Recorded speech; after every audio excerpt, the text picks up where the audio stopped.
Hello friends, this is Cherie on the Bayou Town Homestead. It's May 2022 and we're finally growing carrots. Well, these are the carrots from 2021. So to catch you up, let's back up a bit and tell you why this happened.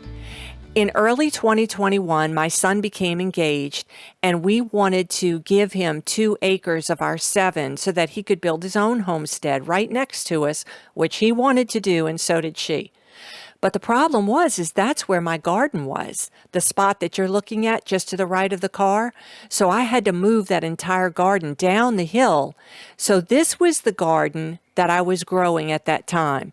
And it originally had very poor soil, so we built these raised gardens and we ordered soil from a landscaping company. But that company sold us sand, and we were too ignorant to realize that we had been duped and bought sand. So that sand destroyed our gardens, and for years we couldn't figure out what to do. So over a period of time, we learned more and we realized that we needed to replace that soil. So we started building an organic kind of material that we were creating ourselves with very little money. And as you can see, all the greens, they're doing well. They had started to go to seed here, but I had a beautiful winter and spring garden and we ate off of it. It was wonderful. But there's a strip garden on the side over by the fence that you're going to see in a moment. And that strip garden did not get the attention of these gardens. So we had not replaced the soil and didn't have this luscious growth. So we had tried for years and years. We had tried pulling just some of it out and replenishing it. This is where the strip garden was. And that fence that you see there got blown out by the hurricane. So we pulled all of that down. But that strip garden, that soil, I don't know why, but it was particularly bad. And I mean, it was difficult to even grow weeds in there, not kidding. It was baked. It was so dry and crunchy. And so I finally realized in late 2020 in the fall that I needed to dig it out. And I did, and I left about 1/4 of that sand in the bottom. And that's literally what you're seeing is some of it left there. So I left about 1/4 of the sand in the bottom of the box. And then what I did is I started amending it just like I did the other boxes. And this is what I ended up with, this beautiful crumbly black material. And you can still see the specks of sand in that material there, those white specks. But this is what I ended up with. And it's just been fabulous because the carrots loved it. I was so shocked. That fall, that winter, and that spring, I continued to thin back the carrots and let them continue to grow. And these pictures are actually about my 4th or 5th time of thinning them out. I was so excited. I ran inside. I got Ron to come out and bring his camera, his cell phone. And we sat down together and we took these videos.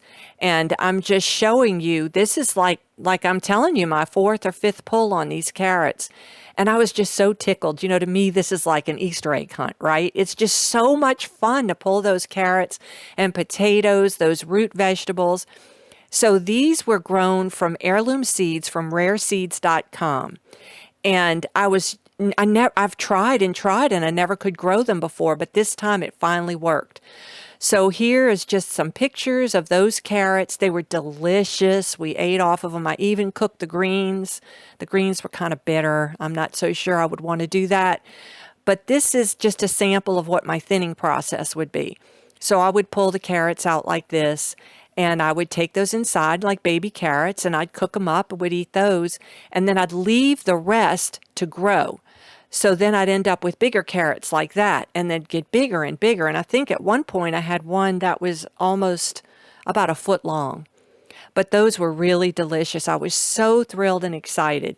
So here's kind of my recipe for this, okay? So I left 1/4 of the sand in the container. I added 1/4 of organic black mushroom compost, 1/4 organic soil conditioner, which is basically composted wood chips. And then I added 1/4 composted kitchen scraps. That's it. I turned it all in. I put the seeds down, and I didn't even cover the seeds very much. I just watered them and let nature take its course, and we had carrots. So now I did the same thing down the hill in the food forest, and I've got carrots growing down there now too, and it is just so exciting. I eat carrots every single day. I love them so much, and I can't tell you how exciting it is that they're my own. So that's all for today from the Bayou Homestead. I hope you enjoyed it, and I'll see you next time.